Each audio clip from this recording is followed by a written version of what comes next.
meeting to order, please rise. We can have a moment of silence to keep our troops and our law enforcement in our prayers and thoughts that they come home safe.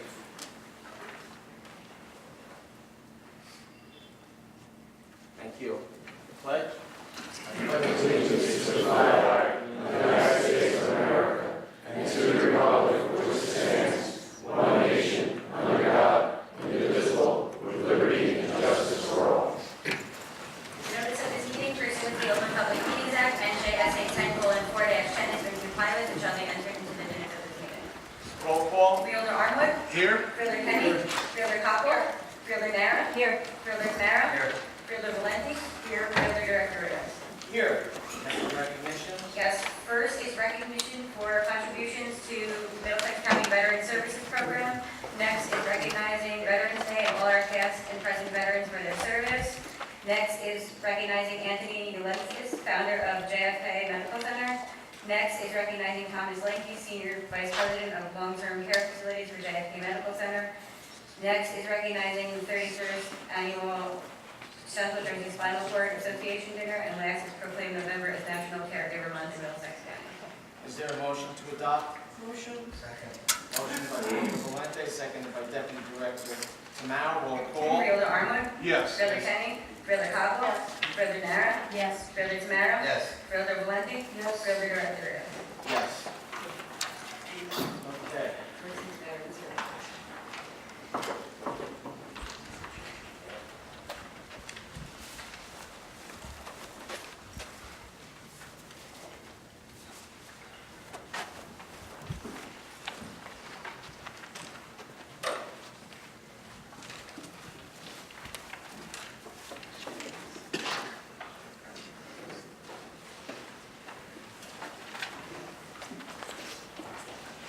I have with me, next to me, is Freeholder Valenti, who chairs the Community Services Committee. But I wanted to make comments here before we present these resolutions. There won't be another meeting, Freeholder meeting, before Veterans Day. So tonight we're honoring our veterans and those who assist Middlesex County Veteran Services Program. As many of you know, I have a special place in my heart for veterans. These men and women put themselves into harm's way to protect us and our freedoms. I feel it is our duty as Americans to help them how and when we can. I'm proud that my fellow freeholders and our county staff share those sentiments. At the end of 2012, Middlesex County launched its very successful Veterans Housing Assistance Program to assist homeless veterans and veterans who are at risk of losing their housing. To date, nearly 400 veterans and their families have been served by VHAP, and approximately $465,000 has been spent to secure and or maintain that housing. Last October, Middlesex County was designated by 3 federal agencies as having achieved functional zero with regard to veterans' homelessness.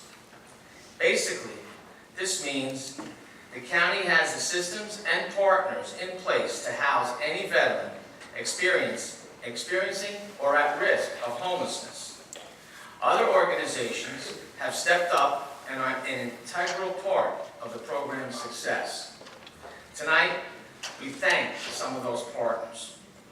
The first group consists of 4 VFW posts from throughout the county, 2 American Legion posts, an Elks Lodge, a Knights of Columbus Council, 2 high schools, and the Middlesex Regional Chamber of Commerce. We thank them for their fundraising activities and contributions to the Emergency Homeless Veterans Fund, established by the VFW district serving Middlesex County. The next 3 people are landlords who have affordable housing units and agreed to rent to veterans who have faced financial challenges. They are truly remarkable partners. Last but certainly not least are 2 South Brunswick High School students who helped this year with our Memorial Day flag distribution because they wanted to honor our veterans. And of course, course, a special thanks to the members of our Middlesex County Veterans Advisory Council. Thank you all for your commitment to the men and women who serve in our military. God bless you all.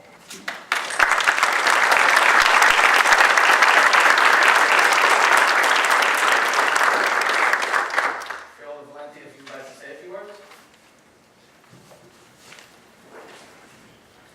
You were so eloquent and you said wonderful things, but I just wanted to state for veterans, I'm very proud of your service, and we thank you from the bottom of our heart for the job you have done over the years. So thank you very, very much, and let's get on with the program.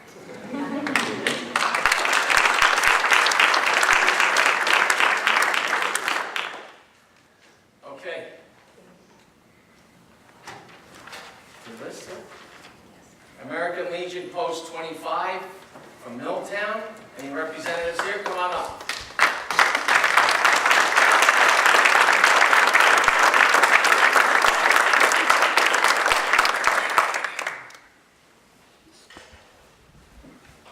Why don't I hand it to you and you stay up here? This way we can take one picture with their badge. How's that? American Legion Post 261, Piscataway. Any representatives?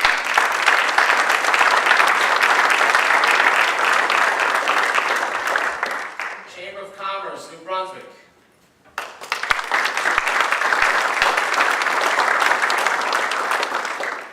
Elks Lodge, 324, New Brunswick.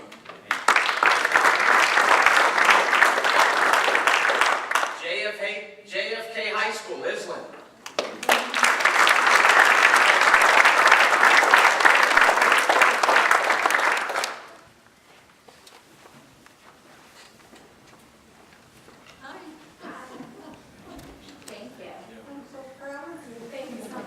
Stay right here.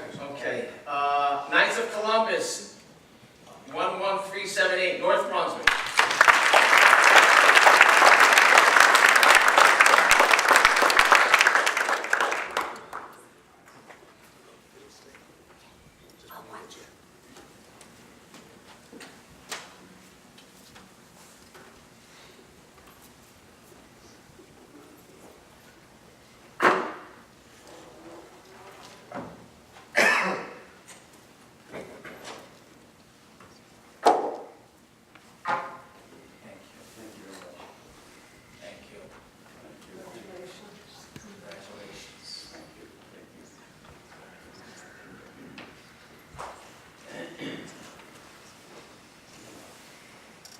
North Brunswick High School.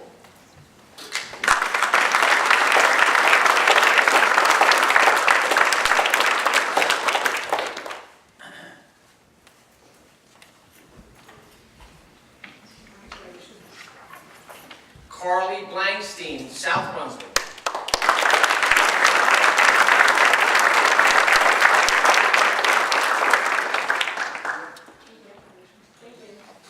Tina Caputo, New Brunswick.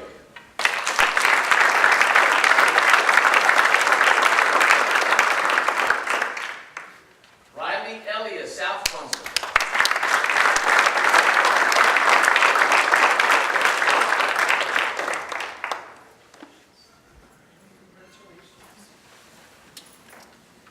I hope I get this one right. Leanna Kuseljic Keller Williams. Well, I'm sorry, Leanna Pusella, Keller Williams Rentals.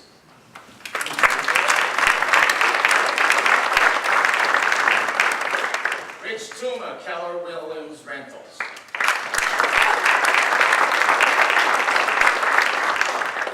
VFW Post 133, East Brunswick.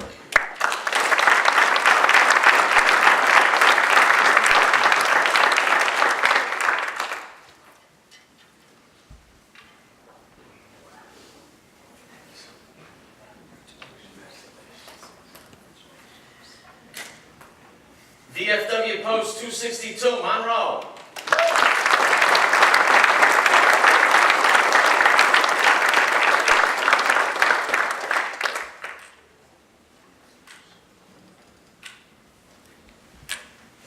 Thank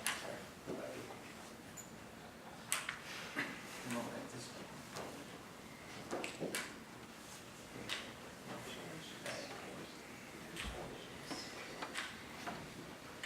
VFW Post 370, New Brunswick.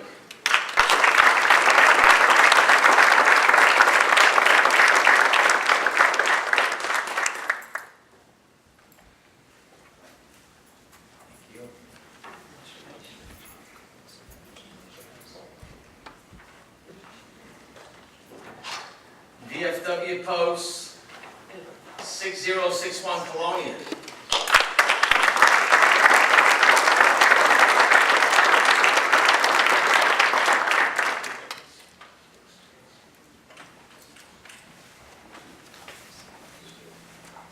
Did I forget one? This is Aaron Support, come on up.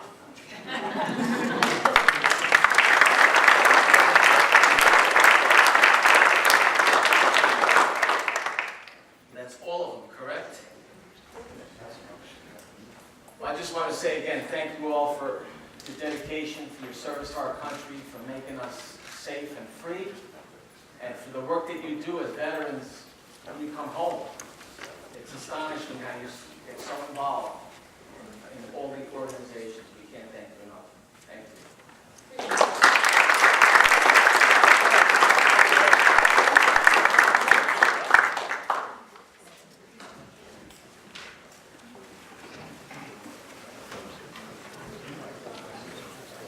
Yeah?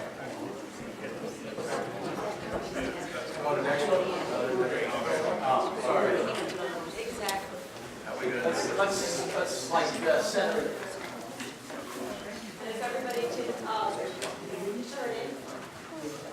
Everybody just slant it. Everybody slant in. Sideways. Right sideways. Switching.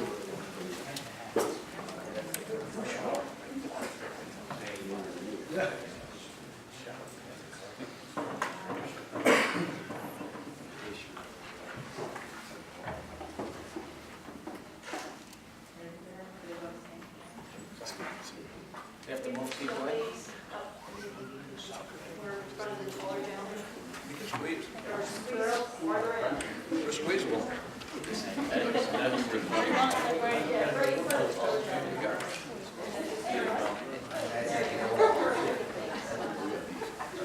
Maybe we're going the wrong way.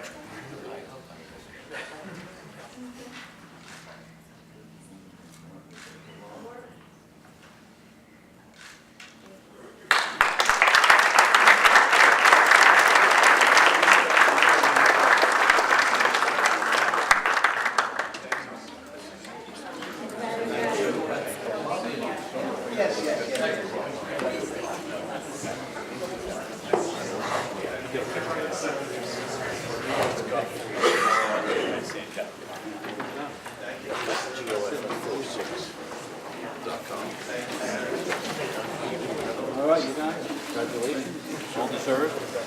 How you doing there? Good. Yourself? What's some action tonight, huh? How did you get to 1:30? You want to go? I didn't do it. We also have a resolution commemorating Veterans Day, which is commemorated at the 11th hour, the 11th day of the 11th month. Going down past. And it's to commemorate what the veterans have done for us.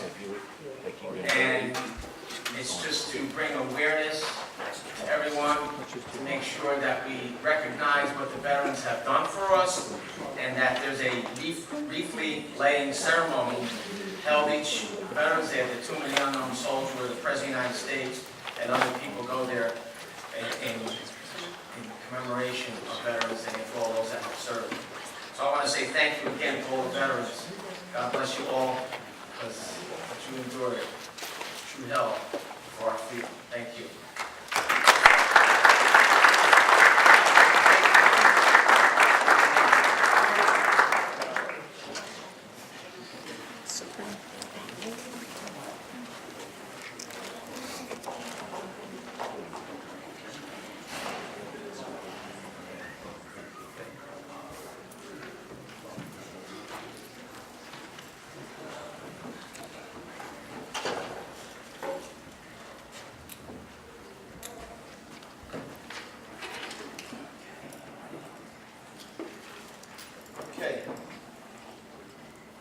public hearing on the county's public housing agency's goals, objectives, and policies for 2018.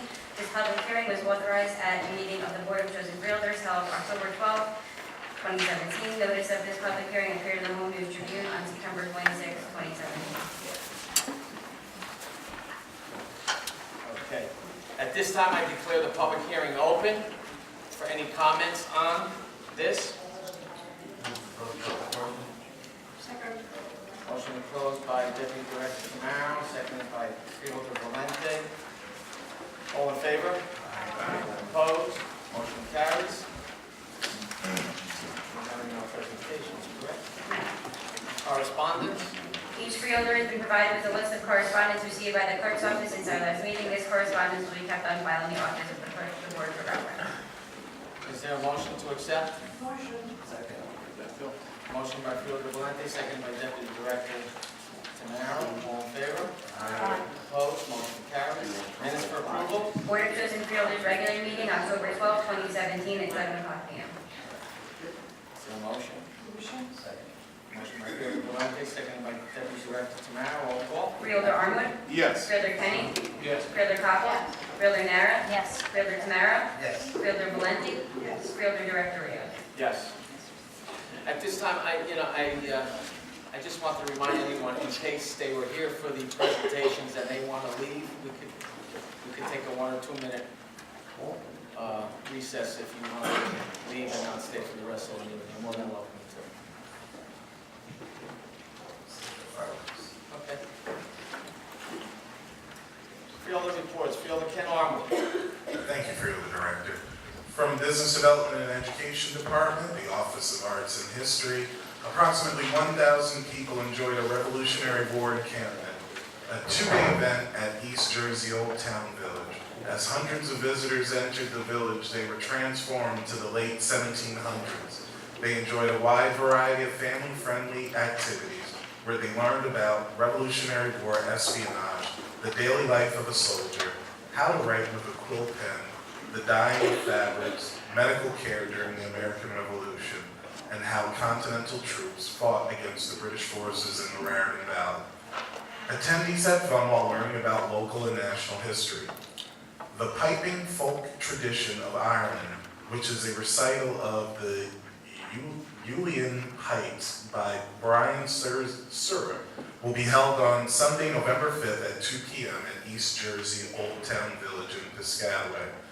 The new exhibit commemorating the 100th anniversary of America's involvement in World War I will be opening on November 12th from 1 to 4 p.m. at the Cornelius Lau House, River Road in Piscataway. Join us at East Jersey Old Town Village for a Halloween celebration on October 27th and October 28th, featuring storytelling by Lantern Light, a Victorian Halloween magic lantern show, and more. These events are free of charge. Text CULTURE to 56512 for more details. From the Rutgers Cooperative Extension of Middlesex County, this is the last Friday and Saturday to join us for the fun and scary 4-H haunted house and hayride. Tickets are $5 each or $8 for two. This is a fundraiser for the 4-H's holiday charitable event. This event will be held at the 4-H Center, 645 Cranberry Road in East Brunswick from 7 to 11 p.m. From the Middlesex County Office of Workforce Development, the Office of Workforce Development is hosting its annual Veterans Career and Resource Fair on Thursday, November 2nd, 2017, from 10 a.m. to 1 p.m. at the Sayreville VFW. The event promotes job opportunities for veterans and their families. In addition, the county's Offices of Aging and Disabled, Human Services, and Veteran Services will be on site providing information to attendees regarding the wide array of services that are offered to the men and women who have served our country. Career counselors from the Office of Workforce Development will be on hand to review resumes and provide information on available training programs. For additional information, call 732-745-3970 or text WORKFORCE to 56512 for the latest information about this event. From the Workforce Development Board, the Garden State Employment and Training Association presented its Public Service Award last week to a recently retired member of the Workforce Board. Bernice Proctor Venable, who served on the Workforce Board for 15 years, was presented with the award at the group's annual convention in Atlantic City. Bernice was recognized for her service to our board and her commitment to education and workforce development. Bernice served as superintendent of schools in Trenton and Irvington. Bernice and her husband Carl own Alpha Graphics here in Middlesex County. Congratulations to Bernice, and that concludes my report for this evening. Freeholder Director, thank you. Thank you, Freeholder Arnold. Freeholder Charlie Kenny. Thank you, Director. This past Saturday, I had the pleasure of attending the Fall Beach Sweeps Clean Beach Program at South Amboy Riverfront Park, or Bayfront Park. The weather was absolutely gorgeous for this event. We had over 300 volunteers come out to help in this program. It's a biannual beach sweep that we do. We picked up 10 yards of litter and debris that while they were out there doing this. I want to thank, this is also done, in cooperation or in partnership with Clean Ocean Action.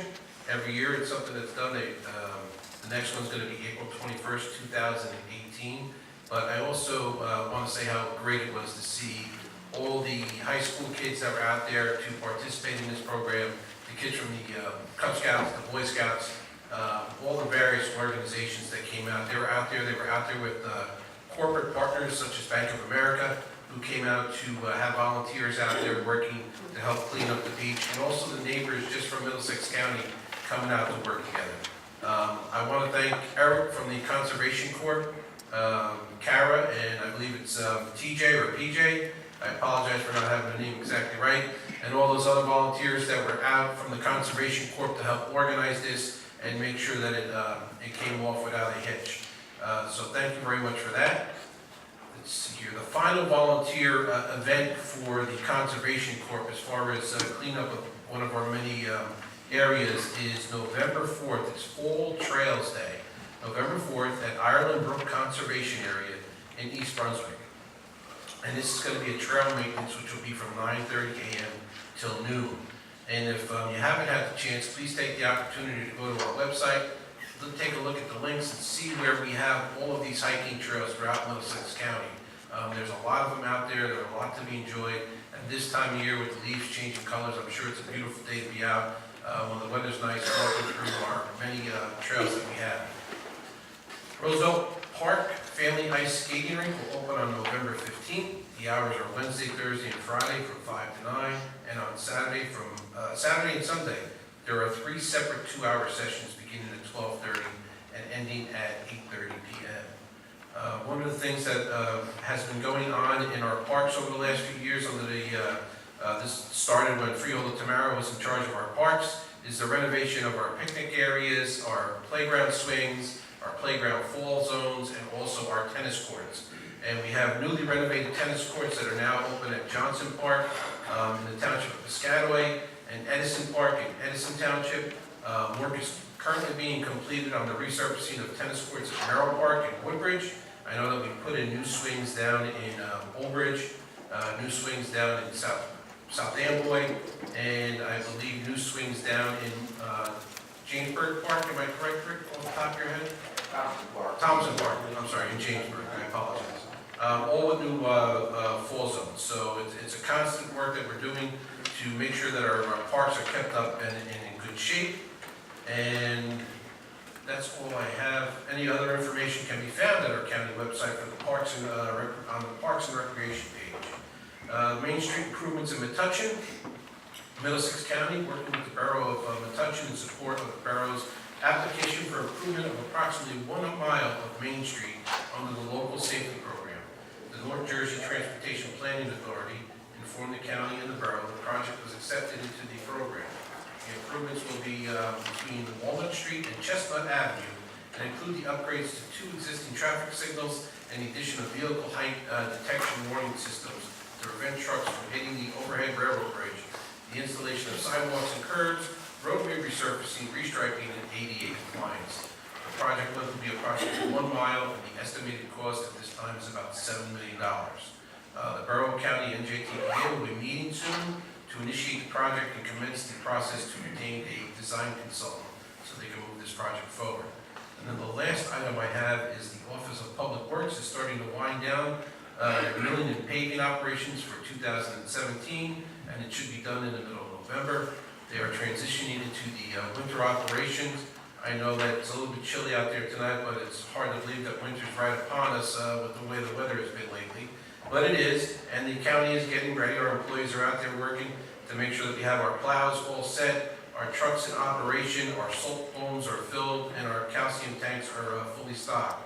And the staff is preparing to install snow fence as well as getting all the trucks and everything ready for the winter operations. I know that we purchased new trucks that we used this year. These are trucks that can switch from being I want to say a dump truck, but there's a different term for it, to putting a salt loader onto the back so this way they can spread salt. So it's a great process that they're working through down there in Public Works. So congratulations to them on their efforts and all the work that they do. And that's all I have, Director. Thank you. Freeholder Leslie Coppola. Thank you, Director. As part of its comprehensive technological strategy, Middlesex County successfully implemented a workforce management system that, among other benefits, completely automated the payroll and human resources processes. This implementation resulted in increased efficiency and productivity over the past 4 years. Resolution number 17-1711 on tonight's agenda represents the initiation of the second phase of the project, which will expand the use of the technology to the county's autonomous agencies. The first two agencies to begin using workforce management system will be the Middlesex County Improvement Authority and the county's Workforce Development Office. In addition to increased efficiency and productivity, this move will reduce the payroll processing cost for the two agencies by over $75,000 annually. These agencies will also benefit from the system's other features, such as an employee self-service portal to assist employees with their human resources needs, and its time and attendance feature to better manage the workforce and resources. In time, all of the county's autonomous agencies will be brought under the same software umbrella. That concludes our report, Director. Thank you. Freeholder Shantinera. Thank you, Freeholder Director. The Department's Environmental and Solid Waste divisions will be hosting numerous services for all county residents throughout the rest of this year. And as a reminder to everyone, all of these events are free to any county resident. So starting this Saturday, October 28th, we will be having a paper shred event at Perth Amboy's Department of Public Works, which is located at 599 Fayette Street. Residents can bring paper items for shredding and subsequent recycling, and the event runs from 9 a.m. to noon. The following Saturday, on November 4th, at Papanini Park, which is located behind Edison's Municipal Building, the division will be sponsoring an e-waste day. So residents can bring any electronic device, such as computers, monitors, keyboards, televisions, and the like, to the park for recycling. This event will also start at 9 a.m., but it concludes at 2 p.m. On Saturday, November 11th, from 9 to noon, the division will be hosting another paper shred event at the Piscataway Little League Complex, located at 491 Sydney Road in that township. And on Sunday, November 19th, from 8 a.m. to 2 p.m. at the Middlesex County College, which is located at 2600 Woodbridge Avenue, the Mill Road entrance specifically, Edison Township will host a household hazardous waste day.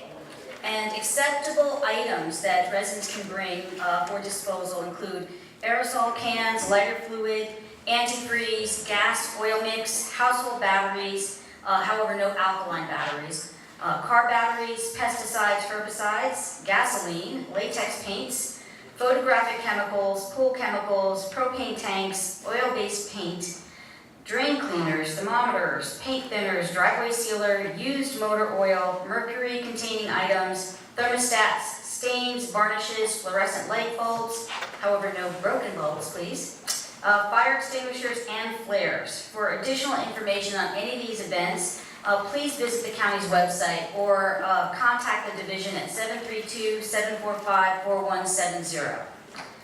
And on October 6, 2017, the county's Office of Emergency Management and Preparedness took delivery of 2 custom-built animal sheltering trailers that were purchased with state Homeland Security grant funds.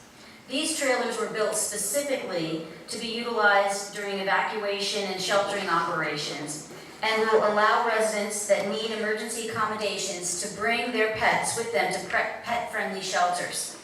These trailers are outfitted with oversized onboard generators, allowing them to provide lighting, heating, and air conditioning, running water, and supplemental ventilation fans.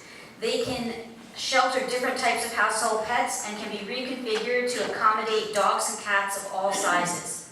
The trailers will be operated by the County Animal Response Team, aka CART, which is made up of veterinarians, licensed animal control officers, veterinary technicians, and experienced animal shelter personnel. The addition of these new resources will supplement our existing animal sheltering trailer and our animal supply trailers. To continue the county's support of the areas of our country devastated by hurricanes, a member of the county's Office of Emergency Management is anticipated to join recovery operations with members of the Salvation Army in Puerto Rico in the near future. The county's representative will assist in command and logistical aspects of the deployment. Please continue to keep all those affected and those lending assistance in your prayers. And let me just say, I am extremely proud that we are sending a member of our workforce down there. And I know that this member is going to do an excellent job. The Office of Health Services would like to remind everyone that it's flu season. The office monitors flu activity with our federal, state, and local partners. While the incidence of flu activity is low right now in the county and across the state, we urge everyone to get their flu shot as soon as possible. It's important that everyone 6 months of age and older get the flu vaccine. Vaccination is especially important for people at a higher risk of severe influenza and their close contacts, including healthcare personnel and close contacts of children younger than 6 months. Additionally, it is important that our residents that are 65 years and older consider getting a pneumonia vaccination, especially for those who have not gotten one before. Also, those residents 18 to 65 years old with a chronic health issue should consider a pneumonia vaccination as well. The single best way to prevent the flu is to get vaccinated each year, but good health habits can also help protect against the flu. For information regarding upcoming flu clinic dates, times, locations, and preventative information, please visit the county's website at www.middlesexcounty.nj.gov, and in the search bar, type flu and choose the results flu and pneumococcal immunization schedule for 2017 and 2018. Any events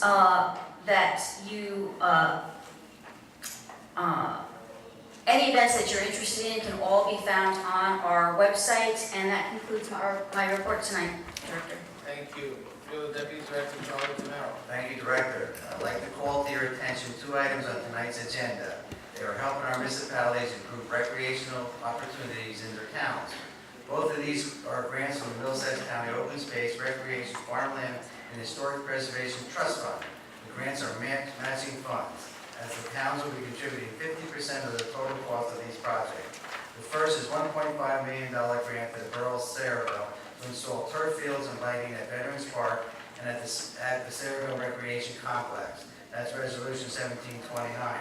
The second is for $434,221 grant to the Township of Plainsboro for the rehabilitation of interior and exterior historic Whitehall House. That's Resolution 1730. These grants are a perfect example of good things that can be done with the county and municipalities that work together. I encourage my fellow freeholders to approve these allocations so we can provide the best recreational opportunities for all our residents. In cooperation with the Foods Program, a new nonprofit has been created to assist with fundraising and food distribution to our local food pantries. Feeding Middlesex County, a recognized 501(c) organization with a volunteer board of directors, will oversee the fundraising and food distribution focused on providing more food to the needy of our county. And also, the repair and repaving of golf course and paths at Middlesex Golf Course in Plainsboro are now 50% complete. In addition, we have also completed projects on the greens and the course that will improve drainage and health of the turf. Thanksgiving is a month away, and it's time for us to think about helping those who need. Feeding New Brunswick Network last year gave out 800 turkeys. They will be in need of turkeys again this year. The Hands of Hope Food Pantry, which I volunteer for, gave out over 450 turkeys. As I state every year, if you get that free turkey from your ShopRite or your local supermarket, please donate it to a local food pantry who can use it. Thank you, Director. That's all I have. Thank you. Fielder Valenti. Thank you, Freeholder Director. Again, my appreciation and many thanks to our veterans for their public service. What you have done for us cannot be measured. Thank you so much. From the Department of Community Services, on November the 4th, the County Office of Aging and Disabled Services will hold a special retreat for caregivers from 9 a.m. to 12:30 p.m. at the Forest Country Club in Jamesburg. The retreat will provide people caring for loved ones with the opportunity to spend the morning with professionals and other caregivers to discuss common issues, to share ideas, and learn more about supportive services. Registration is free, but is required in advance. To register for the event or for more information, please contact the Middlesex County Office of Aging and Disabled Services at 732-745-4013. Also, from the Office of Aging and Disabled Services, I am pleased to share that 7 Middlesex County residents won awards and were recognized at the October 20th New Jersey Senior Art Show. The winners include both professional and non-professional artists who competed in a variety of mediums. Congratulations to these talented residents. And finally, the Surrogate's office will be opening its 12th satellite office in the borough of Middlesex in January 2018. The office will be located in the Middlesex Borough Community Center at 450 Drake Avenue. All services available in the main New Brunswick office will be available at the satellite office, including probate of wills, administrations, adoptions, and guardianship of minors. The Middlesex Borough office will be open on Tuesday mornings by appointment starting in January 2018. Please call 732-745-3055 to make an appointment. And that's the end of my report, Director. I just want to make some comments in reference to some published reports that Middlesex County has declared itself a sanctuary county. That is totally not true.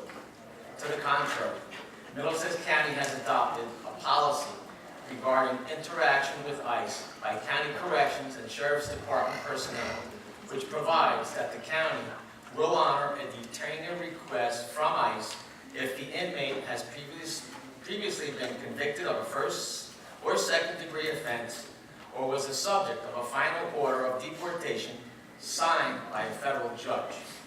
By honoring these detainer requests, the county has as its primary goal the protection of public safety of our residents. If an inmate has not been previously convicted of a first or second degree offense or been the subject of a previous order of deportation, the county will not hold an inmate past their release date due to the current state of federal and state court decisions which have held that a county will be exposed to liability claims of false imprisonment if the inmate is acquitted of the charges against them. The county's responsibility in these instances is to protect the county taxpayers against such liability claims. ICE representatives have been repeatedly advised that the county will honor every order issued by a federal judge to detain an inmate. ICE has the legal authority and the resources to secure such orders from a federal judge. With regard to any inmate in the county's custody, it seeks to detain or deport, but has chosen not to seek such orders. Mr. Kelso, any resolutions to be added or none? Any resolutions to be amended? There are none. Any resolutions to be held? There are none. Any resolutions to be voided? There are none. At this time, I'll open up the meeting to the public on any resolutions listed only. Please state your name and address, and you have 5 minutes. Good evening, members of the board, members of the public. My name is Charles Cradaville. I'm the editor of New Brunswick Today, a community newspaper. The very first resolution is appointing Keith Jones from our great city of New Brunswick. Can you tell me, is it Keith Jones Sr. or Keith Jones Jr.? There's two of them. It's Junior, I believe. It is. Sir? Moving on to page 7, payment to WSH Enterprises, Inc. Can somebody tell me whose company that is? Who's the principal of that company? And Does that have something to do with the lease? Correct? I think the principals of the Warriors, whoever, The landlord. they're the landlord of that building. Right, I was hoping to get a first name, but I know the family. Is it Omar? I think there's multiple principals. I don't know. It's not just one person. Okay, and just to be clear, they are renting the space to the sheriff's office, right? They own the building. They own the building, and I've heard at previous meetings that the county's trying to move away from renting. Is this a situation where they might be trying to move away from renting, or are they just going to keep this deal with the Boris? this time, I don't think we're going to change our position as far as moving them somewhere else. I don't think that we would be open to moving them somewhere else. That's obviously for the security of the sheriffs. At this time, I don't see any plans in the administration plans either to move. You look at all properties that obviously there's opportunities at this point that is not on the list. Okay, and just for the record, can you tell me, Mr. Kelso has represented this company before? Is that your attorney has represented them? That's correct. Right, how recently? This company? Yeah. Number of years. The one in Hillsborough? That's years ago. Okay, so you've represented them since then? I've said that. I just said that. I have represented them, yes. Okay.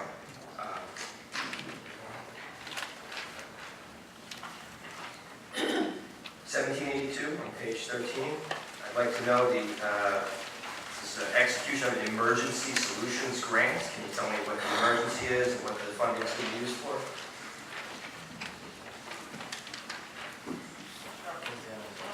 Freeholder Director? Yes. That comes from the Division of Housing. Emergency Solutions Grant is an annual grant issued by HUD to our local county. It goes for emergency shelters, homelessness prevention funds, rapid housing funds, so it's assisted homeless, but it's an annual entitlement grant from HUD. So it's just Yeah, vouchers or actual units? No, it's for shelter operations, for homelessness prevention assistance, or it could be providing assistance for a family at risk of homelessness, or what we call rapid housing for a homeless family, providing short-term assistance to help them get back into the current housing situation. Thank you very much. And on the final, or next to final page here, 16, I have two I'd like to ask about. I heard that personnel from the OEM is going to be in Puerto Rico, but what about, this says you're confirming the deployment of prosecutor's office personnel to the Commonwealth of Puerto Rico. Can you tell me how many personnel and which ones? There's two. There's two. And it's a wonderful thing they're doing. Can you identify them? I guess the prosecutor feels it's in the best interest of security for the prosecutor's officers to not be in. So we're sending a secret delegation of two. It's not secret, they're going. Okay, but have they left yet? I don't know when. This is coordinated through the state police and OEM, state OEM office, so we don't really have the idea of when they go. They're on standby, they're authorized, and when the state OEM decides that it's necessary for them to go, then they notify our people that they need them tomorrow, next day, whatever the case may be. Understood. So it'll be two. Can you tell me their rank at least? Are they detectives? Are they what is their role? What is their Job? They're both detectives. two detectives? Bilingual officers, yes. Thank you. And the OEM person going, could you identify that person, since they're not a... Not at this particular time, because they are anticipated to go. Okay. Thank you for answering the questions that you did. I like to reiterate my point I made before, a similar situation here, 1802. 3 county investigators going to learn about counterfeiting, and it's a secret who they are. I don't understand why we're paying people to get training and we're not admitting who they are. Next. We don't have secret police in this country and should.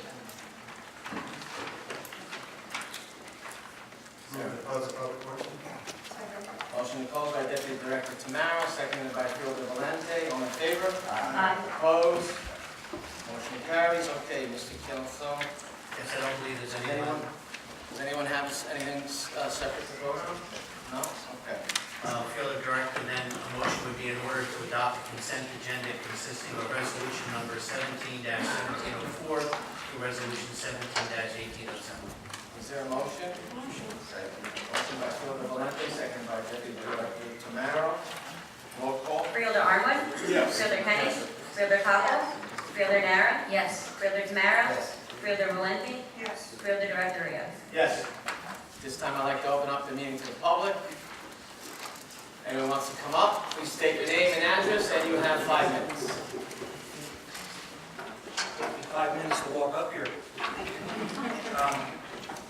Field Director, my name is Roger Neely, and I live in East Brunswick, New Jersey, and former freeholder. Currently, I'm a candidate for the freeholder board. Spoke to Freeholder Valenti, and she said she didn't know I was running, which is not good.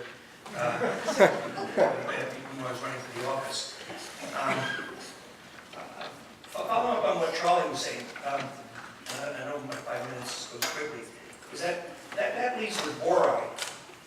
The Sheriff's Department 20 years ago should have been in the administration building. We've been paying about $120,000 a year for the Sheriff's Department to be someplace way down Livingston Avenue, and it's kind of an outrageous thing. So it should have been there, and that building should not have been turned over to Penrose into a money-making operation for private citizens. Anyway, I want to thank the Freehold Director for his devotion to the veterans. I spent a year in Vietnam, 1968-69. Freehold Director is very committed to our Vietnam Veterans 233 at the vigil we have every year, and I'm very grateful for that. I think the main reason I showed up tonight was being that I can't watch any NFL games anymore because of these characters standing on the flag, not standing up and everything, which is pretty outrageous behavior. I would encourage the Freeholder Board to do a resolution to encourage these players to respect our flag. It's a terrible thing that I left 58,318 people in Vietnam from my experience, and it's really very disconcerting to see that kind of behavior on national TV. So I wish we could get a resolution saying that they should stop that. As a result of not being able to watch NFL football games, I have a lot more time to read the Star-Ledger. I want to sound too much like Will Rogers, but I guess pretty much all I know is what I read in the newspaper. This past Sunday, I came across an article on which mentioned one of our employees here in Middlesex County, our administrator. Now, I went over this with the administrator 5 years ago when I ran for freeholder, and at that particular point, Administrator Polomania was making $165,000 a year, which I thought was a little pricey, but I could handle $165,000. Well, the Star-Ledger says our administrator is now making $231,000, which I think is out of it's too much money to be paying being an administrator. And this is not any disrespect to our administrator. And John is he's a bright guy and everything, but there's something to government service where $231,000 for an administrative position like that it's out of bounds. And it's one of the reasons why we can't balance our budgets, we can't fund our pension systems. And as a matter of fact, this is probably what exactly is going on. It's a padding at the end of one's career to build up the pension, and it's not acceptable. So the record should reflect that's just really not something that we should be doing. So those are my comments. Again, I thank the board. I do want to say one more thing about the veterans. You can't do enough for veterans. Only 0.5 of our population participates in the military. That's 0.5%. Those are our warriors, and those are fragile. They are fragile families, and we can't do enough for them. And we have to start figuring out a way to even do more for that group of people. 0.5% of the citizens of the United States, that's all that participates in the military, and we need to do even more for them. Thank you. I can't agree with you more as far as our veterans. I think it's incumbent upon us and that we teach our children and grandchildren that the sacrifices that you, including, disrupted your lives, left your homes and families, and served our country. Some didn't come home, or didn't come home alive, and how many of them came back maimed or with effects of PTSD and many other things that they deal with throughout their lives. And obviously it's a sacrifice in their families as well. So I can't say thank you enough. Thank you for it. Anyone else in the public? Please state your name and address, and you have 5 minutes. Virginia McGinnis, Arnold Township. Last month I was here regarding the NJSPCA not investigating the county, and I was under the impression it's been ongoing since June. According to the prosecutor's letter since February, that these investigations haven't been transpiring. It's not transpiring based upon an order written in 2007. Obviously, there's a problem here in communication. According to Chief Rizzo, he doesn't feel that the Middlesex County SPCA is equipped. I contacted the 2 gentlemen in charge, and as per them, they were never officially advised by anybody that the state SPCA was no longer investigating in the county. They also stated they don't have an email address, they don't have a website, they can barely afford to pay for the phone. So basically, they're financially defunct. In the interim, I received a copy of the order, and it's basically saying that when a call comes in, the state fields it down to the charter at 35 cents a call. The charter has approximately 48 hours to respond. If they don't respond, then the state can step in and investigate. But then it's all about money, it's not about animals, because now we've got to figure out who's going to collect the fines. That's my opinion of what this order is saying. In the meantime, I spoke with Mr. Crissa, and there's a communication problem.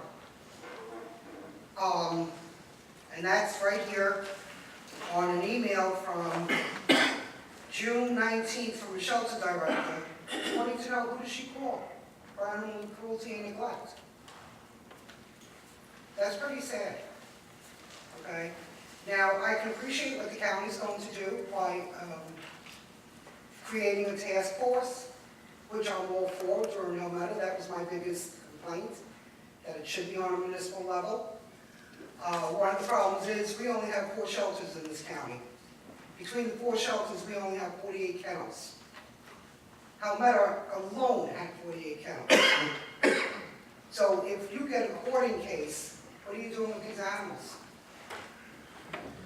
You know, hoarding cases all the time. So right now, I'm going to highly recommend, because there's a bargain in Palmetto, the shelter that was selling for $1.7 million is up for a tax sale for $600,000. Okay? When I left there was a brand new washer and dryer that I made the purchase with donations, the Coranda beds. I think we need to start looking at a county shelter. That's my opinion. You don't have anywhere to put animals in this county. 24, 25 towns, 4 shelters, total 48 kennels, between 4. And if we get a storm like Sandy, Woodbridge has to send their animals out to be fostered because they get flooded. So it's something we really need to seriously think about. And I'm sorry, but I'm gonna go for Helmetta because there's a lot of people in this area that will volunteer. We could make this shelter work. And I think it's more than a $600,000 tax sale.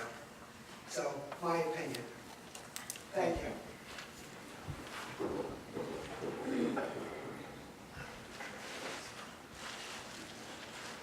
Please state your name and address, and you have 5 minutes. Down from North Brunswick. My concerns is the golf courses, as you previously know.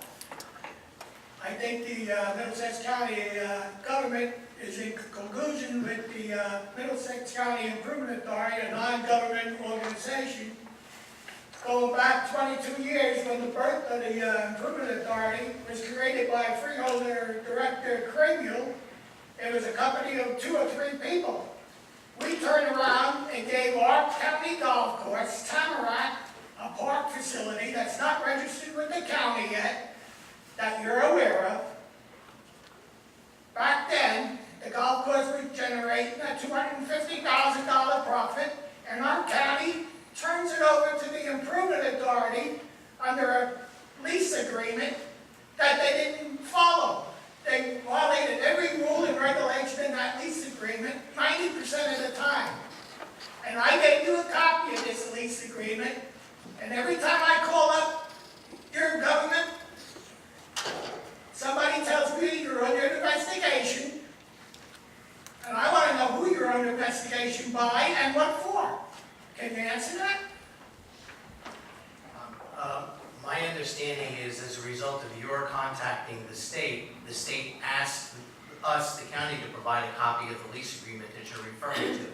We did that. We provided it to the Attorney General's office. I spoke to the State Attorney General? Correct. And It's what's the based name upon of your contact with them, and we provided that lease to them.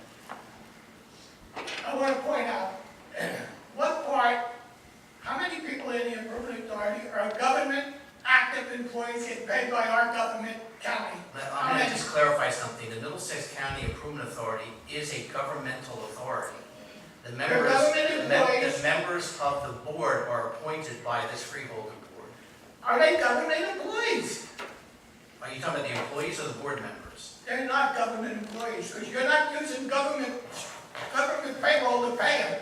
They're using their own payroll to pay the people that they hired, because you had to do it. When that golf course was transferred over to them, you had to terminate all those government employees that worked at that golf course and employ them with the Improvement Authority. They were non-government employees.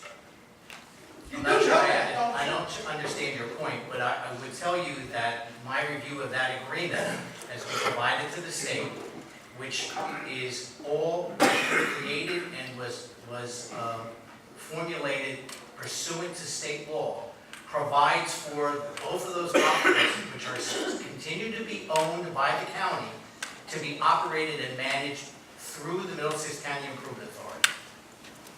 Okay, who purchased the Meadows golf course in 1999? Was it purchased with the county money or the Improvement Authority's money? It's before my time. I don't know the answer. What's that?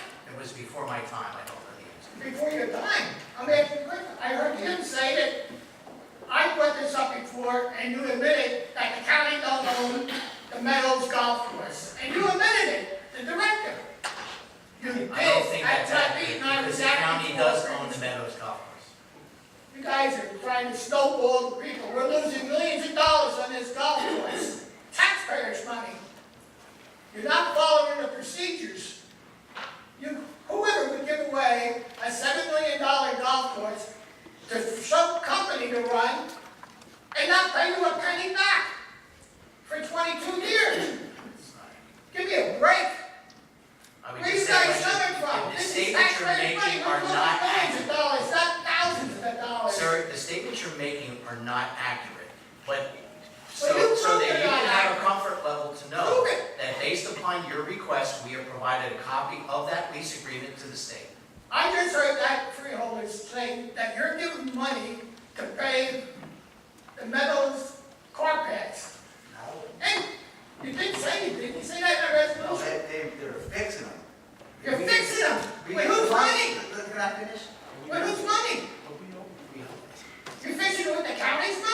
The money we're given was for Sayreville and Plainsboro, not for the Meadows.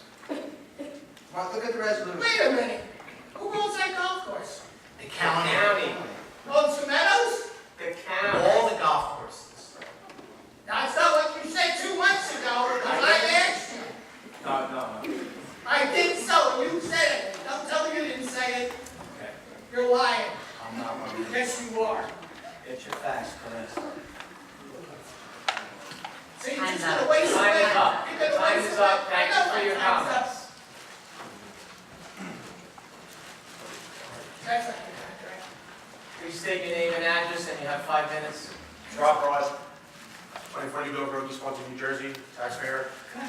So let me ask you a question. You said that it's not owned by it's owned by the county of golf courses.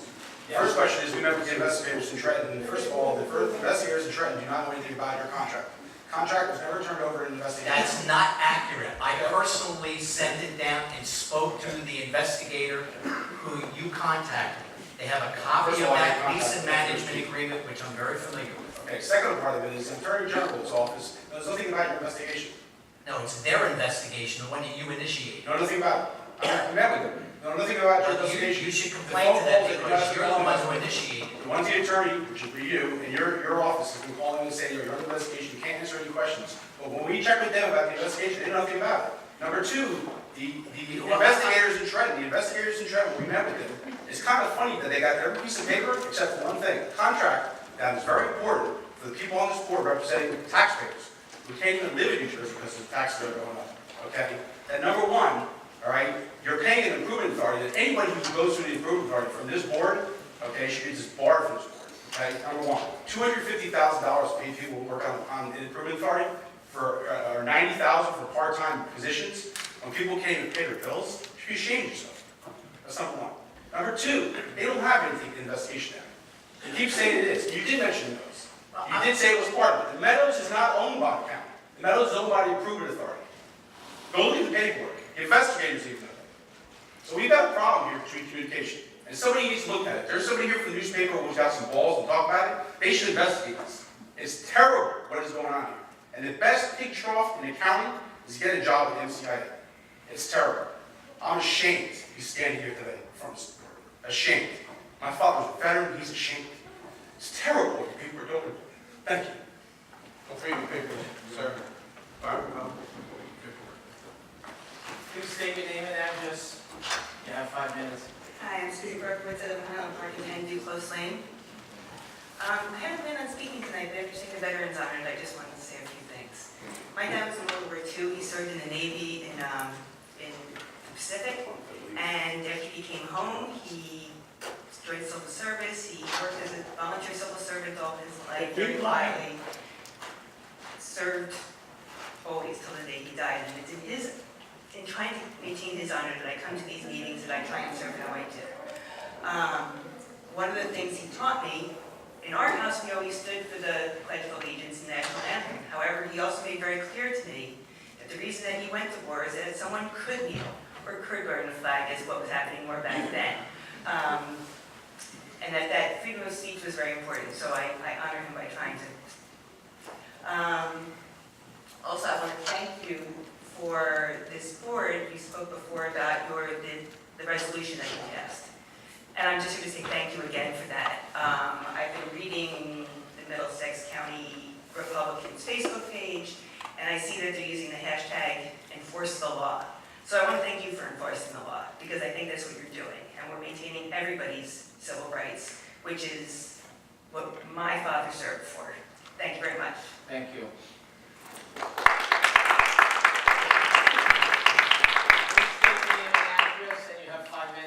Thank you. My name is Matt Smith. Address is 123 Livingston Avenue in New Brunswick. I wanted to just respond to, I think it was the first person who spoke tonight talking about the NFL players who are protesting the Pledge of Allegiance by sitting down at the beginning of NFL games. So I think that it's important to know that what the players are actually doing. They're not disrespecting the flag. They are using their unique position in society and the platform that they have to call attention to a particular injustice. The injustice that many of them are calling attention to is the fact that if you happen to be a black person in this country, then you are subject to killing by police officers at a rate of 2 to 3 times if you are a white person. This has been documented. The Guardian newspaper did a study which reports all of this. So that's just the data that shows that the color of your skin is determining the rate at which you are being killed in the streets by police. And to make matters worse, what we've seen with every single police killing, and there have been over 1,000 of them for the past 2 years, every year there's more than 1,000 incidents of a police murder, is that in every single instance, those officers have been acquitted of all charges. And so that's the injustice. It's not that there's an issue per se with the flag. And certainly many veterans who are both football player veterans as well as veterans outside have stood up and said that they respect the players' rights to sit during the national anthem. And we're seeing a similar thing with the thousands of veterans who came to Standing Rock this winter to stand with the Native Americans against an oil pipeline that was in violation of their land and was jeopardizing their drinking water. So I think it's dangerous to conflate First Amendment rights with some kind of disrespect for the flag or country. I think that when we look at history and we see just 75 years ago in Nazi-controlled Germany, it was considered unpatriotic to sit or otherwise not salute Adolf Hitler during the time when the Nazis were killing millions of people in their own country. So it's an extreme example, but it's another example of the fact that those people who refused to salute that flag weren't doing it out of disrespect for their home country. They were doing it to make a political point, that there was an injustice taking place, and they were bringing light to that injustice. Lastly, I think it's important, and this is related to Freeholder Rios' comments. First of all, I want to again thank the Freeholder Board for the actions they have taken and the policies they have enacted to protect those in our county who are most vulnerable to particular injustice that we're seeing now with the administration, their clear agenda to rip families apart and rip our communities apart. But to base that solely on the fact that the county will be exposed to legal challenges, I think sells your actions short. I think what you were doing and what you continue to do is actually not just follow the letter of the law, but take a moral position on an issue. And that's not an easy thing to do as politicians. But again, going back to the issue of Nazi Germany, it's important to remember that everything the Nazis did, killing millions of people, was considered legal. Not a single one of those actions was criminal. So it's more important to follow what's right and what's just than it is to follow the letter of the law as a T. And I want to thank the Freeholders for their actions to date on really these unprecedented attacks in our communities. So thank you.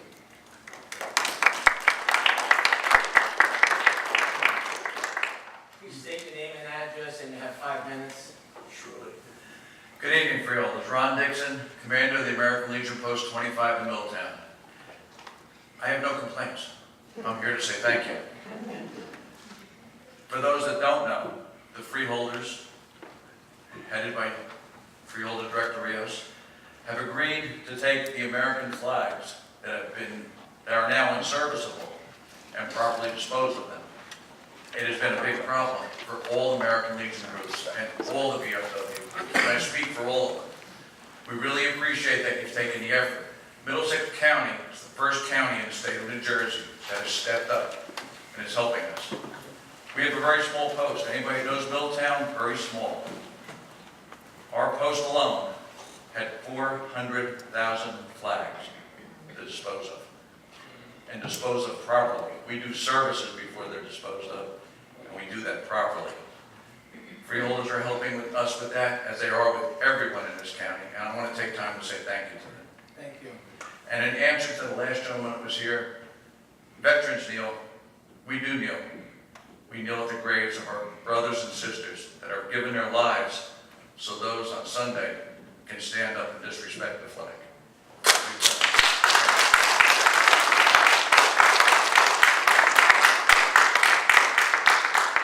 Please state your name and address, and you have 5 minutes. My name is Lucille Panos, 36 Central Avenue, Old Bridge, New Jersey. I'm an elected official in Old Bridge, and I happen to be the chair of the Republican Party in Middlesex County. My grandfather won the Silver Star, so I remember writing his obituary as he read it, as he wanted me to. So I have great pride in what this nation and what our men do. That I came and sat by these. I didn't expect to see the veterans here tonight, but I thought it was appropriate. And I was kind of proud, see, because these men and these men, they didn't pick and choose what they're going to do for their country. They gave it all. And some of them gave it all. And in fact, there's a new flag by the state. It's the Killed in Action flag. It's red. We just put it up in Old Bridge. I think in August it came out. So could you please look at that? I think it's now a statute that POW or whatever. It's a state official flag, Killed in Action. And having said that our veterans have not picked and choose what they stand to fight for, they stand to fight for America. I ask you to reconsider your thing about the sanctuary, about holding immigrants. Don't pick and choose the laws of this country that you will follow. Don't pick and choose which ones and how you follow them. Follow them all to the T. When I read, listen, I've never been here before talking. When I read that 36 criminals who were released from Middlesex County were arrested, they were arrested, they should have been held. These people should have been held in this county. How sad. You know, they were convicted of rape and child abuse and restraint of a minor. These are horrific crimes that Middlesex County let these people go. Shame on you. Excuse me, I have my 5 minutes. Go ahead. So I ask you, reconsider that. Because let me say this. If something happened to me by an illegal who committed a crime that, wasn't first or second degree felony, I would be suing your butts off, let me tell you, for letting that guy out, or girl out. So watch my Constitution rights. Listen, please watch mine. I don't want to be in a situation with a criminal. Okay, thank you, sir. And ladies. We follow the law. Still my 5 minutes? Okay, so give it a lot. You want me to answer you? I'm sorry, I think that, We follow the law, and we're protecting the county's public safety, and we're protecting the county against liability. If ICE comes with a detainer signed by a judge, and they have the power to do it, let them try to do it. If they want to do it, let them go get a detainer signed by a judge, and we'll hand that person over. you have the power to do it and you choose not to. No, you're wrong. Don't put the expense and Yes. you're passing the buck. No, I'm not. You have the power to do it. No, I'm okay? not. You have the power to do it and you choose not to. No. At the risk of every legal, law-abiding citizen in this county. Shame on each and every one of you. You're wrong. Freeholder Dargan. Yeah, I just want to say very clearly, the issue is that there are laws here, and the courts have upheld the laws that we're following. And we spent maybe 5 months looking through every court decision there was in the country on these issues, and we tailored this policy so that we are following the clear guidelines of the courts of this nation. So people can make, and I've said this before in this body, people can pass executive orders, the Congress can pass laws, but the courts of this country, they make decisions as to whether or not those executive orders and those laws are legal. And they have set clear guidelines which we are following. And I understand, Ms. Panos, that everybody likes to have the sort of exciting, sexy, headlines that somehow we are violating the law, but actually we are following court precedent. And that is what we're doing. And once again, there are legal precedents that ICE can follow, but they choose not to, for whatever reasons they have. And that we will not violate court laws just because ICE wants to take shortcuts. We will not and cannot expose our residents to that, either because of liability or just because constitutional rights will be violated. So that is our response, Ms. Panos. You keep saying follow the law. That is exactly what we are doing in Middlesex County. You are passing. Your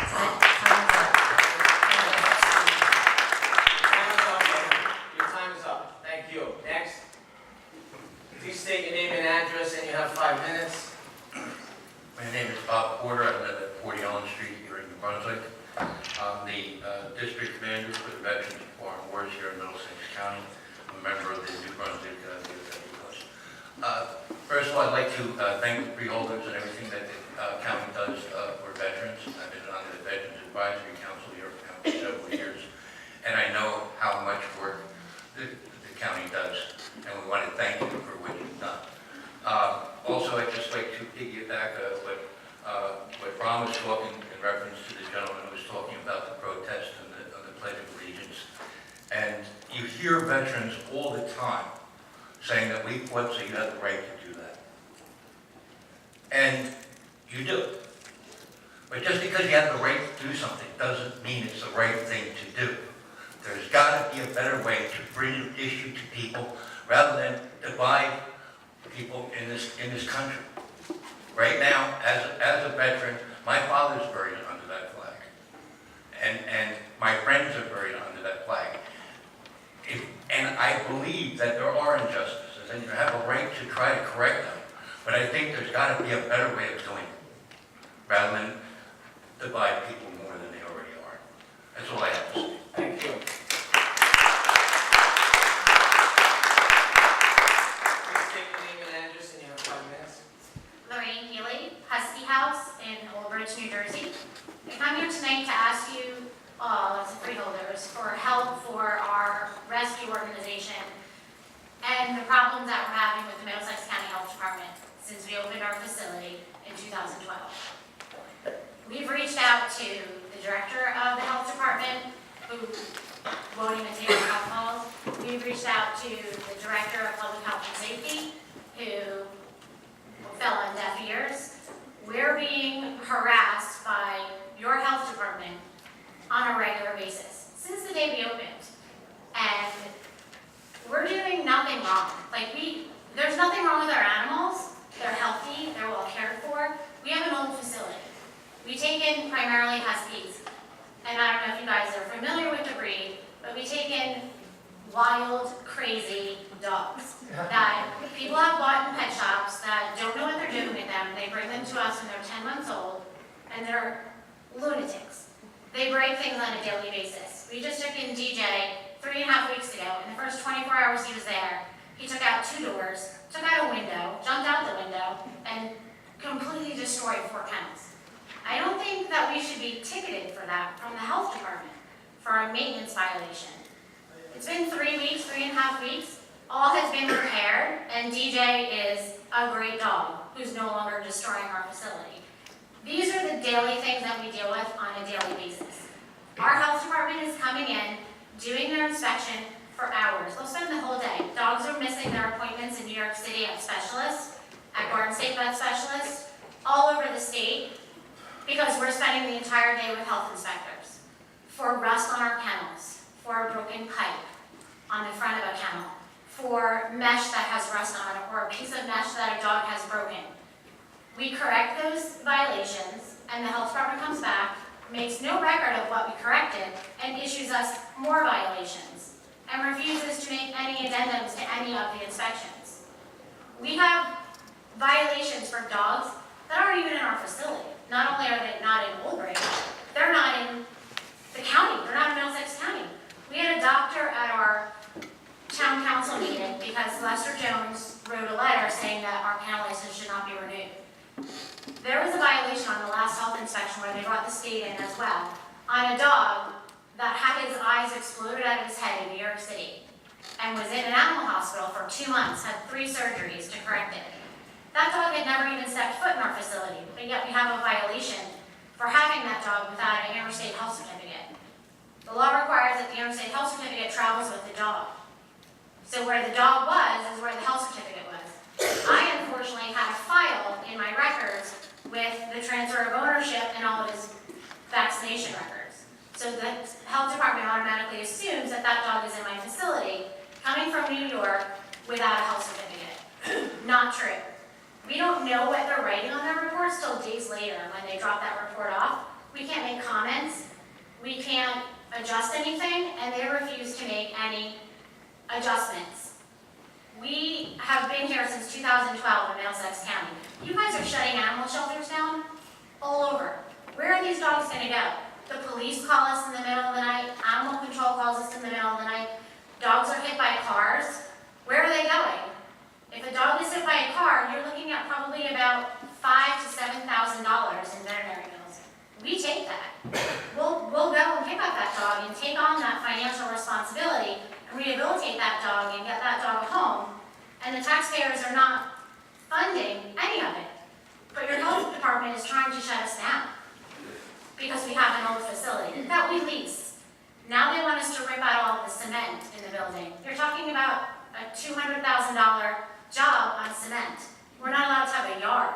Dogs aren't allowed to interact with each other. It doesn't make any sense. Why can't dogs interact with each other? We don't have an isolation area. I've been threatened with jail by a health inspector for taking sick animals to a vet.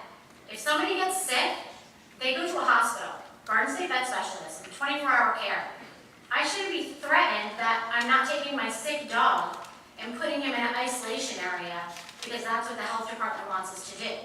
All of these pet shops that were shut down in the local New Jersey area, all of those puppies came through us.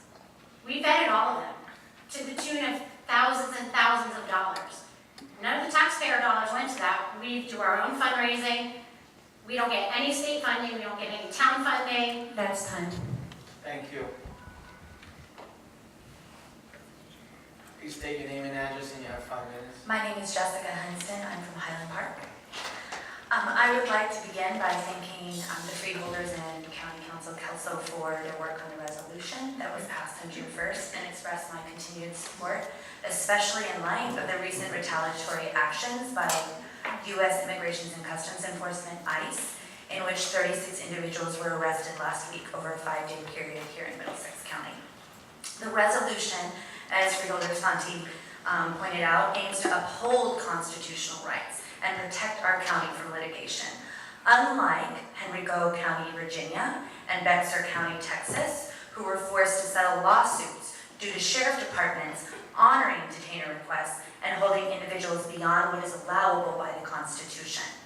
Many individuals and organizations work with the Middlesex Board of Chosen Freeholders to pass the policy because we see every day how immigrant arrests and detentions undermine the public safety and social fabric of the neighborhoods. I'm not going to mince words here. ICE's alleged concern for the public safety of our Middlesex County communities is a complete farce. ICE wants us to believe that they care about public safety, but the methods and strategies they use contradict their own statements. What ICE fails to say, if you've read their press release, is that the majority of the individuals they arrested last week had not been convicted. Secondly, whether convicted or not, our local justice system determined that they were no threat to public safety and thus free to resume their lives in Middlesex County. ICE doesn't say, for example, that the 36 detained individuals include a man with a green card who has lived here for more than 20 years and has a U.S. citizen child with a disability. And this is just one example. There are many more. It's outrageous to suggest that we should feel safer when ICE tears individuals like these away from their homes, families, and neighborhoods. If ICE really cared about public safety, they would stop their abuse of power and abide by the Constitution. And as Freeholder Santi and I believe Freeholder Rios said, they would get judicial warrants to accompany their detainment requests. As anyone who has followed the fallout from recent executive orders knows, ICE has actually eliminated any pretense of targeting only serious criminal offenders. They have clearly stated and demonstrated, including enforcement actions in our own county, that they will arrest any suspected undocumented immigrant encountered in the course of their actions. ICE's political retaliation is a complete disgrace, and we must continue to stand firmly against their presence in our communities and stand up for public safety.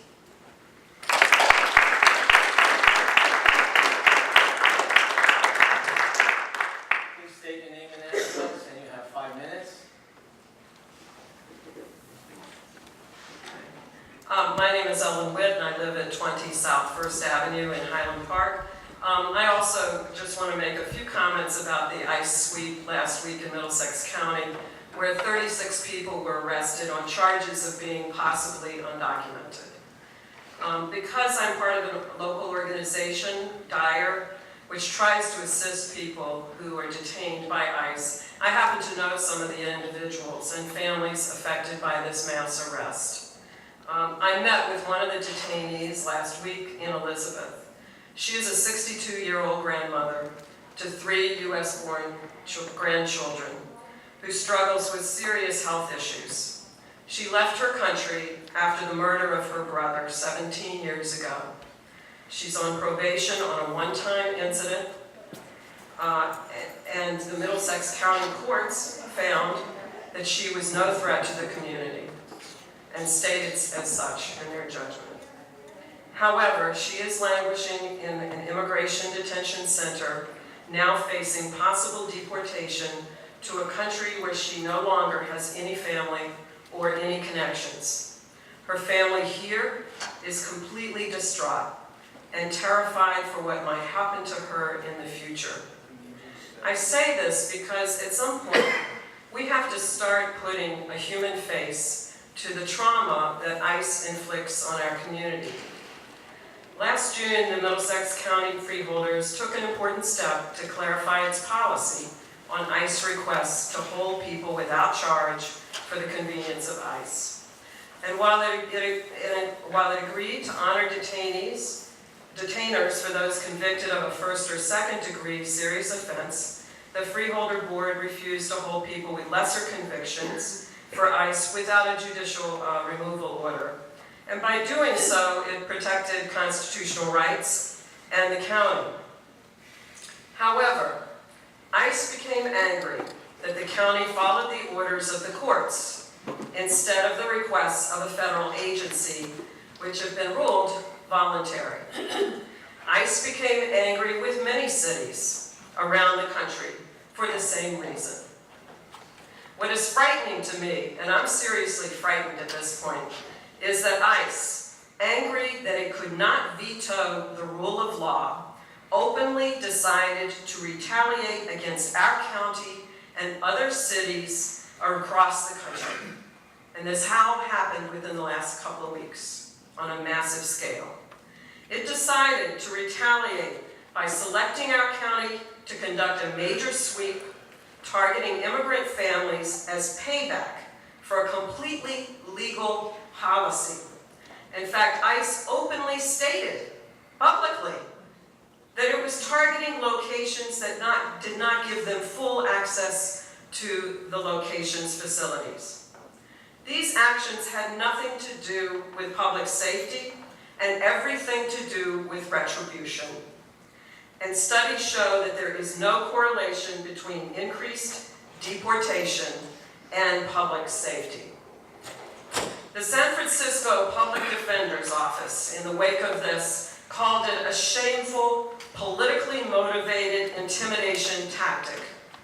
I call it a frightening abuse of power by a federal agency against an elected arm of government.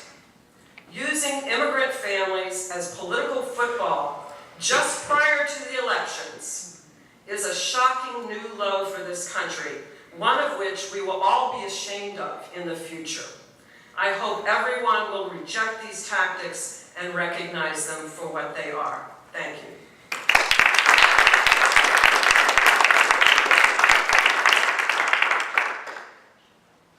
Please state your name and address, and you have 5 minutes, sir. Good evening, Freeholders. My name is Justin Napolito. I'm a resident of Madeline. I'm here to speak on behalf of Husky House as well. I've been there with the health departments there. I've seen what they've done. It's pretty disgusting. It seems kind of personal.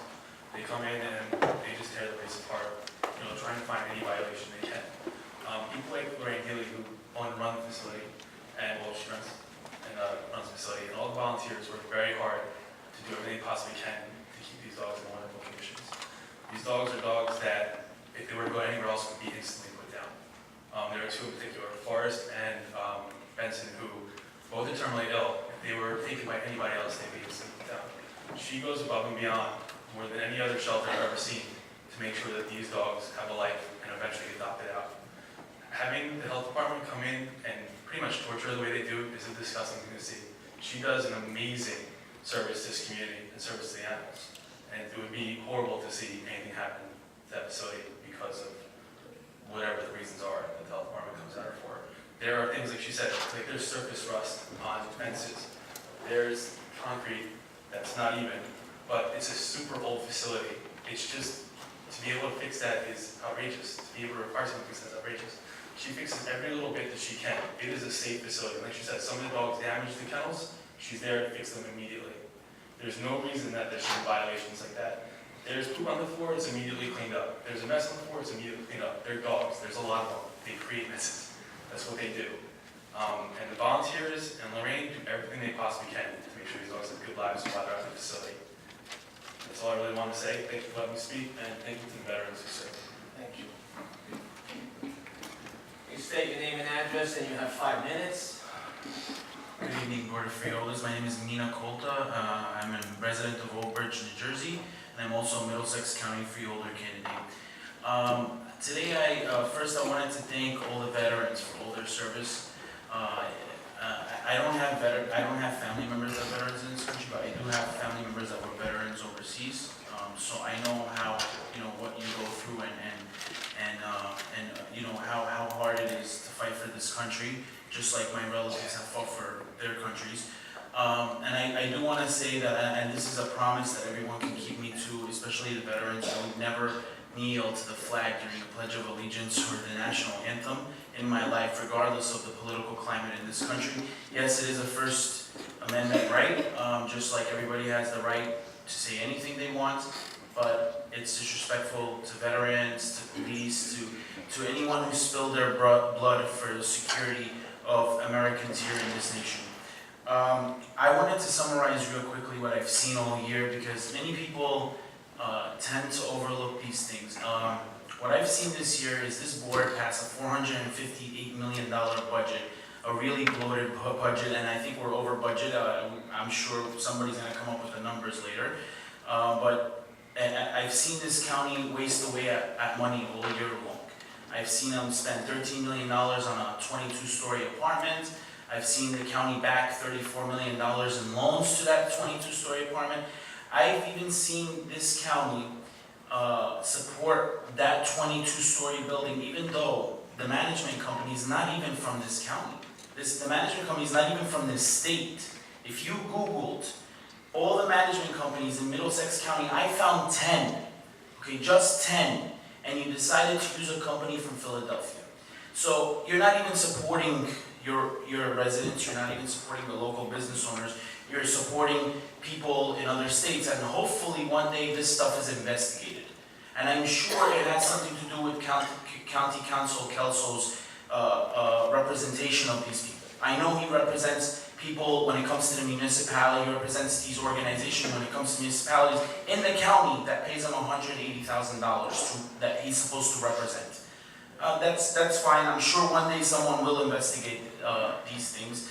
I also wanted to mention how you continue to go give out contracts without bidding.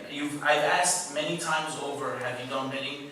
And no, this company was picked, and even other reporters have come here and asked you, who are the companies, where's the list of companies? You didn't even know that. You vote on resolutions and ordinances you don't even know the details of. Right? And then we've seen this over and over again, and right now, people believe you don't do bidding, you don't pick and choose between companies and see what the best contracts is. That's what people believe because you don't give that information. It's not transparent. Finally, I wanted to talk about the resolution you passed on June 1st. So you're saying it's not a sanctuary county, you can say whatever you want, I'll take it the way I want, because it's my right to. And I believe what you did pass was was to make Middlesex a sanctuary county. And I'll make this very brief.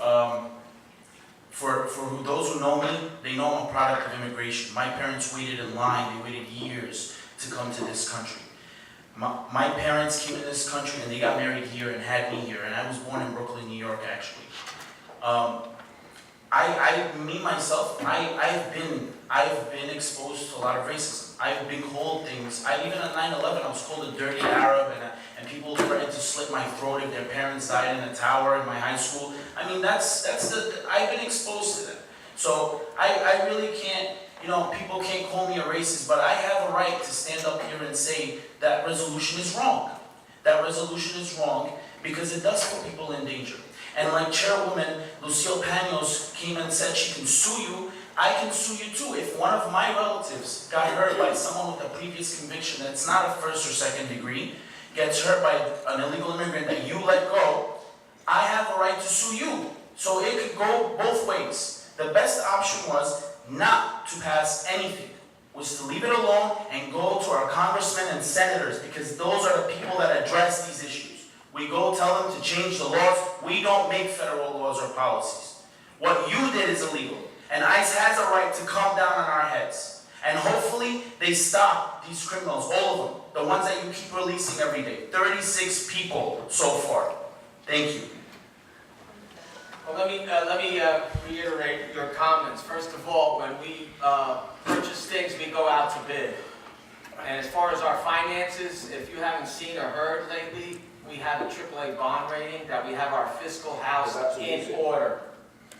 Mr. Next. Director? Yes. If I could just expand a little bit further. I know Mr. Colt has been here talking budgets earlier in the year. I know he said that he's been watching the numbers, but I'll start by his total for our budget was off. So he hasn't been watching them too well. Number two is, as far as bidding goes, the website we invested in last year so that we could make it so more people could bid on projects here in Middlesex County, on contracts here in Middlesex County.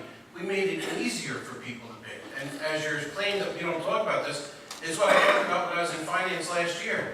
We made it so that they don't have to run down here to pick up the bid specs, that they don't have to go back to their shop. We made it so that they can submit their bid specs through electronics, submittal. Not yet, but we're working on it. Okay, but we're making it so they don't have to run back and forth all the time. We're making it easier for them to submit bids or bid on a project. And so we constantly work towards that. And as far as anybody suing, anybody can sue anybody. But you gotta make sure that the law's behind you. That's the person that wins. That's all I have. Thank you. Next, please state your name and address, and you have 5 minutes, sir. My name is Ken Cloden. I reside in Eatontown, New Jersey. I'm here speaking on behalf of Husky House. I want to thank the veterans also. I just want to say, all the people on the board here, if you could take the time to just look what Lorraine and Husky House does for dogs, because I don't like donating this stuff. That's one thing I can say. When I donate, everything goes for the love of animals. It's not about anything else except saving dogs. And I just wish she can exist doing what she does, because it seems like they're having a hard time. And if you take your time out of your day and just go see what they do there, I'm sure you'll change your mind and back what she does. Because I don't know how she does it. The hours she puts in, the happy times, the sad times with dogs. It takes a special person to do that, a special group of people that volunteer for them. And, I've done some help there. Other members of my family have. Take the time and look to see what she does. That's all I have to say. Thank you.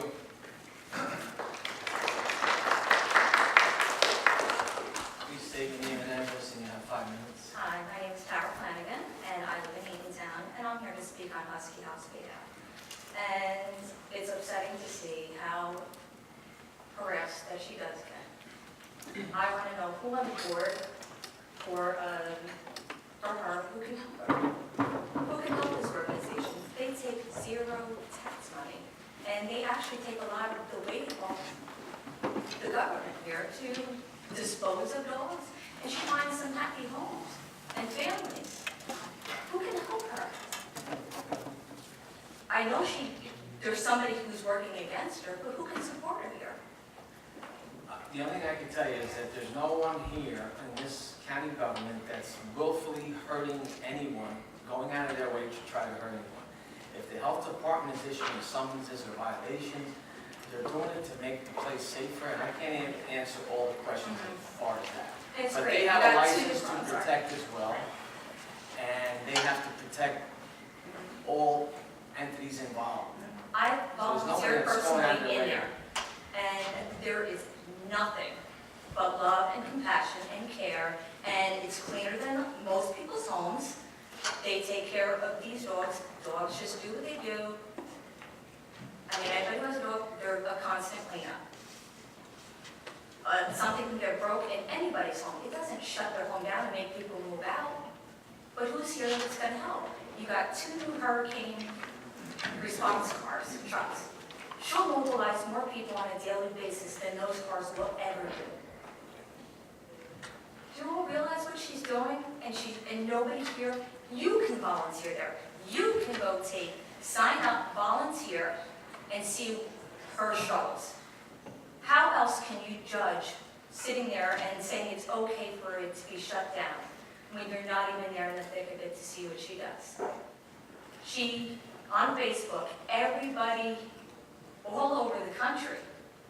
Actually, you should friend her on Facebook. Lorraine Healy, you should friend her on Facebook and see all over the country how many people will friend her, and then they just tag her in endless dog rescue situations. She's a person of honor. These are people who are desperate to find homes for animals who didn't do anything of their own fault. They're animals. Everybody here is fighting over something that people are doing to them. These dogs are innocent. And there's an advocate. An advocate, there's nobody advocating for her. They're working against her. If you're going to be relevant, help her. Otherwise, stay out of it, because you're hurting just the dogs. That's the only one you will hurt by not helping her. You are going to do a service if you volunteer to help her. Thank you. Thank you. Anyone else? Please state your name and address, and you have 5 minutes. Isabel Ruano, Great Philip Avenue in Highland Park.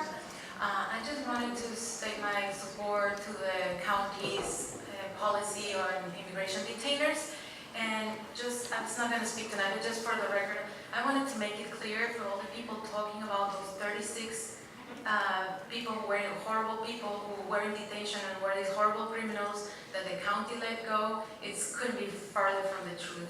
A lot of the people that were picked up in this last week, or these 36 people that were picked up, had convictions. Some of them had convictions that dated a decade ago, many years ago, when the county didn't even have a policy. I don't even know if the detainers existed back then, but definitely the county did not have a policy on detainers. These are people who either served time, got out, did what, were resolving issues in court, and if you look at the charges, most of the people were picked up. Their background, what wasn't their background, was driving under the influence. It was a DUI. Some guy had 2 DUIs. What a horrible crime, right? Like this just, you can't compare that. There was, you know, it's so easy to look at headlines and not read, and then just come and talk without really knowing what you're talking about. If you actually read the press release from the actual government agency, from ICE, you can go through the list and see where people were charged with. Most people were not convicted. They were still in the process of, in a legal process. So by ICE taking people out without even finishing their legal process, it's not only not practicing law properly, it's interfering with the judicial system by not allowing these people to go through the full process and either defend themselves or be convicted and do what they need to do. I work in child welfare, and I know what endangerment of a minor looks like. Sometimes, people get into difficult situations, and we're not talking about a child being all bruised up and, bleeding almost to death, kids are left alone for lack of understanding of parenting skills. The lady goes to the store, around the corner, the child's left alone for minutes. It's against the law, but it's sometimes people lack the knowledge of these things. And we come in, we try to help these families, we teach them, you know, the dangers of city life, etc., etc. The laws and regulations in this country. People learn, people change, and so yeah, that's what it's like. Thank you. Thank you.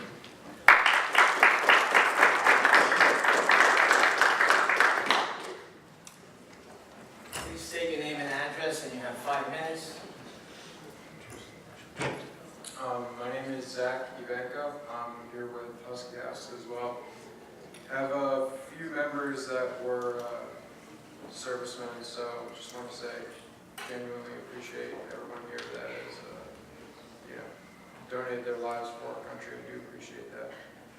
You want to step closer to the mic, sir? I've been living out in Pennsylvania recently. I went to school at Middlesex, so wasn't fully aware of everything that was going on at Husky House until Lorraine filled me in a couple weeks ago. And once upon a time, Husky House sort of gave me a second lease on life, and got in some trouble, came back to Jersey, and Lorraine was kind enough to take me in and let me do my community service there. I had my first Husky Ice at the time, and after I was done, when I went back to Muhlenberg, ended up taking another one of the dogs with me. His name's Shadow. The dog had parvo. He was in really, really rough shape. I mean, Lorraine did everything she could to keep that dog going, and him and I are best friends today, and really, I'm blessed. Without the dogs, I can't sit here today or stand here today and tell you I would be, where I am. And it's not so much the dogs as it is the people associated with the dogs. They're a challenging breed, that's for sure. And anybody that has worked there or volunteered there, they'll tell you that. But they keep my drive up. They keep me humble. They keep me honest. They keep me sober. So really, they are a blessing in disguise. I come from a business and finance background, and Lorraine's filled me in on the finances. I'll be taking a much more active role moving forward with fundraising, and I've worked with enough for-profits. I have an independent consulting company and a production company as well, so I'll be helping them with marketing and obviously increasing revenues for the shelter. It's no secret that it is old and it is in rough shape. One of my goals when I left and went back to school was to build a bigger one, better place for the dogs, possibly move locations if it came down to that, and seeing where things are at, not only logistically with the community, the Board of Health, and financially where the funds are at, that may be in the future of the shelter. So I sort of come here hat in hand, felt like it was my duty to return the favor that Husky House gave to me, and make sure the people there and the dogs there were going to have more time and the chance for a better life. So I would humbly like to ask that if there's anything the power in this room can do to cut them a break, because as a nonprofit, basically operating off fundraising and donations, paying citations is not helping our cause to grow or foster more dogs or facilitate adoptions and things of that nature.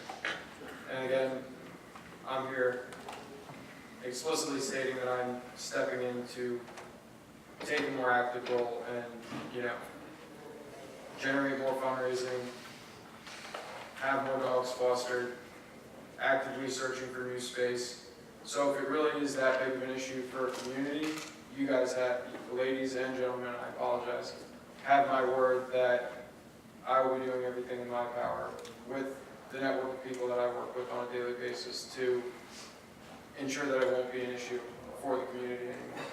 I mean, she's been there since she started, and I know a lot of people in the community, and really just with the internet, her outreach is larger than Matawan or Old Bridge, New Jersey.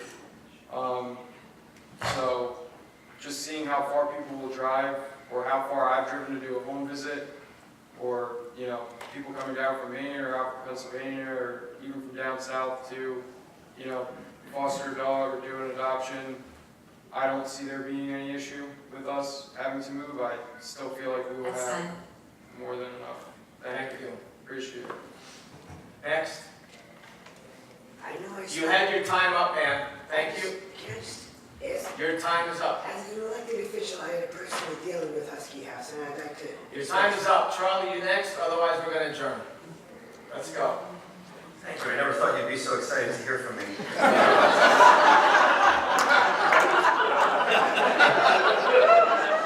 Your time is running, Charlie. It's a rare situation. Not only did I miss the last meeting, but I haven't watched the video yet either. So what I hope happened was that Sheriff Scott came to the meeting and addressed all of the outstanding scandals that I've been bringing up at this microphone for a year now, including the situation with our undersheriff calling off the investigators about to execute a search warrant at his house, the matter of the people being arrested by ICE in the courthouse, where she's in charge of security, and I will thank Mr. Kelso did get back to me regarding Officer Popo, who he said there was insufficient evidence to charge. But how about the other two officers I asked about? Neil Raciti, who was convicted recently. Is he still an employee of the sheriff's office? Still suspended without pay. Okay, and so he may be returning to work. The reason that he would still be suspended without pay is because there has not yet been a disposition of the charges. He was found guilty. No, but he's not been sentenced. So he hasn't been sentenced. Correct. I see. How about Officer Keenan? Yeah, is that the second person that you asked me about? Because I just got the information for that just recently, but he is currently out on sick leave. Sick leave? Yes. Okay. Does that have anything to do with the criminal investigation? All I'm going to tell you is that's their status. That is what you asked, and that's what. Okay, and so safe to say the sheriff actually didn't show up at the last meeting and address all these scandals I've been bringing up? The sheriff was not in attendance at the last meeting. Okay, well, I appreciate the county's efforts to limit liability, but of course you probably read this week that a jury awarded a former sheriff's officer $885,000 in a lawsuit that he brought against the county. Can you tell me how that money will be paid? Is that budgeted for, or is there an insurance, a JIF that's going to spread the... We will give you the answer that we gave to the press, and that is that we're not going to discuss litigation other than to tell you that it will be appealed. So you'll be appealing? Correct. Okay. If you're found to have to pay the money, is it covered by the insurance, or is it going to have to come out of the budget? I'm not going to answer that question, Charlie, because we're not at that point. Is the county in a JIF, a joint insurance fund? Yes. Which one? Its own. What's it called? It's called the Middlesex County Joint Insurance Fund. Okay, and so they may or may not cover this? May or may not, because it also carries insurance. The JIF. Okay, I'll follow up. So I raised the issue of Mr. Nagahama, who died. There was a false statement made by the prosecutor's office that he was not arrested, but he actually, according to the reports filed, was. I'd like an update on that situation. And also the man who issued that false statement, Mr. Jim O'Neill. At the last meeting where I spoke here, the Freeholder director indicated that he can't say why Mr. O'Neill left his job.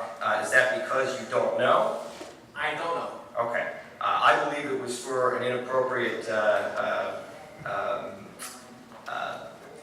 things that were found on his computer. And in the same regards, or at least similar regards, I'd like to bring to the attention a case that the prosecutor's office has not been, appears to be giving favorable treatment to a defendant, Brother John Spaulding, who lived at St. Joseph's High School in Metuchen. On June 21st, 2015, it was determined that he maintained child pornography on a computer. 7 months later, he was finally charged. During those intervening 7 months, I guess he was continuing to live at the school. And he was allowed to voluntarily surrender. He was not arrested, and he was bailed out. Here he's in Rhode Island now. He has not been indicted. So I would like to hear about Jim O'Neill's departure and his false statements that he made regarding Mr. Nagahama. And I'd like to hear if the freeholders are concerned about this case of Brother John Spaulding. I have no knowledge of those cases. I think you should direct your inquiry to the prosecutor's office. You do that on a regular basis. You want to just continue to do that. No idea of the prosecution of those offenses. It's all within his jurisdiction, as you know. Okay, and you know, as you might have seen, because I copy you on emails, I've tried to establish a relationship with Jim O'Neill's replacement, and thus far have gotten nothing back. And gosh, I was really impressed to hear somebody got the Attorney Generals to investigate you guys. Thank you. I haven't been able to get them to even return my calls, so something's wrong. Next.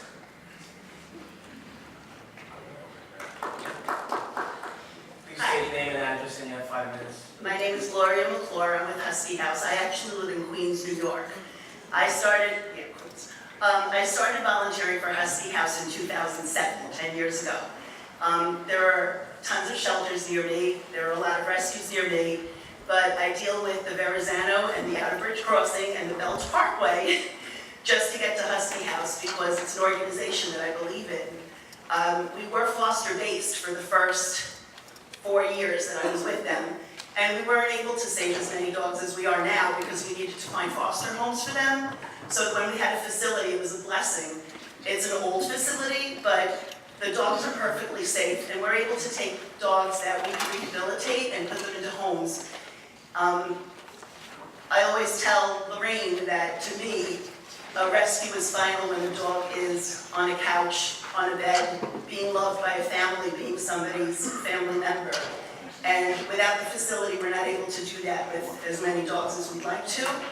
So if anybody can help us, we cooperate as much as we can. When a repair is pointed out to us, it's done. But it seems almost a harassment that they keep coming after us. Every time we fix something, they find something else. So if anybody can help us, we would really appreciate it. And thank you to the veterans, and I assure you, football is not watched at my house on Sundays. Thank you. Next, please state your name and address, and you have 5 minutes. Hi, my name is Ricky Trina. I'm actually from Brick, but I'm here on behalf of Husky House. I've been a volunteer there for about a year now, and I think that the facility is run amazing. Everything is clean. The dogs are well taken care of. The sick dogs get treatment as soon as it needs to be done. You did say that there were that the violations that were made to Husky House were to better Husky House, but they gave a violation on a dog that wasn't even in our facility. So I don't know why they did that, but that is definitely an issue. We've had an instance where the health department forced their way into our facility. We try not to let anyone in our facility. We're not an open facility. We're not a 24-hour facility. It's volunteer-based, and it's really a rescue. So it's on by appointment only. The health department forced their way in, even though we told them to wait for Lorraine to get there. They actually got physical and pushed the door, and they were taking pictures with flash photography. We have dogs that have seizures that actually caused an issue in the facility. We also had an instance where we had 2 dogs, 2 puppies that had parvo that were found on Facebook by Lorraine. And they were sent straight to the vet for care, and they stayed there until they were cleared. The health department found out about it, showed up at our facility, and actually was trying to say that we were in violation of having dogs with parvo in the facility. Those dogs never stepped foot in our facility, and they were checking everything because they believed that we had parvo in our facility. So I I don't know what's going on with the health department. I really would appreciate it if someone looked into it because I've seen it. I was there when the health department has come and has given Lorraine a hard time. So I've seen it firsthand and I know that there's some kind of issue. I don't know what it is, but those dogs and the facility is taken care of. So any help would really be appreciated. Thank you very much.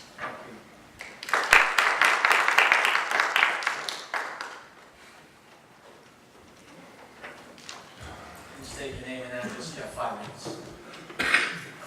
My name is Joel Waterchero. I live in Edison, New Jersey, and I'm a co-founder of the Dyer team.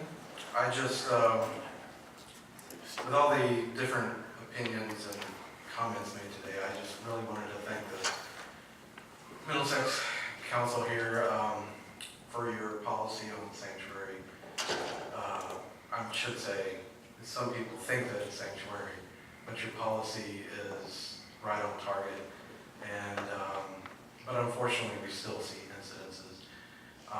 We've mentioned a few here tonight, and I just want to thank you for your efforts and what you are doing. And I know your hands are tied in many ways. But from a public standpoint, I'd like to say that what we're seeing here, imagine if an alien from outer space were to come into the earth and be able to pick people out of their homes and out of their neighborhoods, and then also pull possible other beings just that's around that tractor being. That is what ICE is doing to our communities today. And I know it's tough for us to fight that alien, but we're trying to do that within all our might as a community, because they are taking advantage of people who are vulnerable and people who are in need of help. So I've heard a lot about Husky House tonight, and to enlighten myself about it and possibly even offer a solution to some of the problems here, I suggest we as the Dyer team and community get with Lorraine and possibly train these dogs to detect ICE agents in our neighborhoods and deploy them out to our neighbors in a cohorted effort. So a little kumbaya moment for everyone, and thank you again for what you do.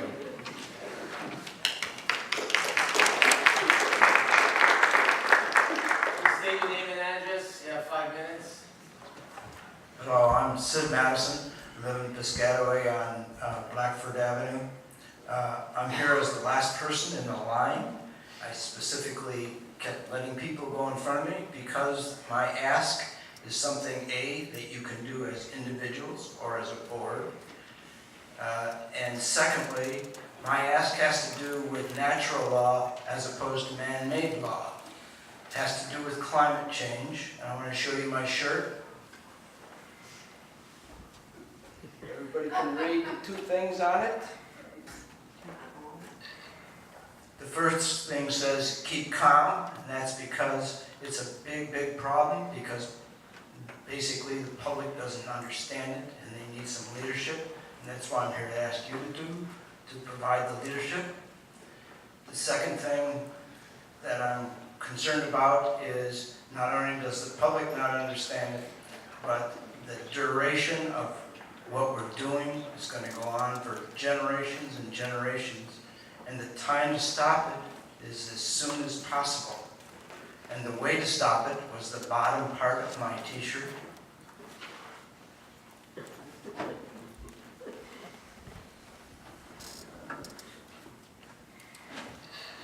And that has to do with my ask of you, which is to support and endorse an activity that puts a price on carbon. That's the most important thing that can be done. I hope you've had a chance to read the emails that I've sent you, and I'm willing to meet with individually or the board to answer any questions that you might have about those emails. This is important for everybody in the world as well as Middlesex. Are there any questions? Have you guys considered this as a group? at it further and see if we want to go in that direction or not, what position we want to take. That would be my honest answer to you. Have you read James Lovelock? On the podium? If anybody wants to make comments, you have to come up to the microphone. Oh, I'm not allowed to spoke. No, he's already spoken. We already spoke. That's it. Okay, well, I'll be back next time to see what your progress is. Thank you. Motion by Phil Kenny, seconded by Phil Valente, all in favor?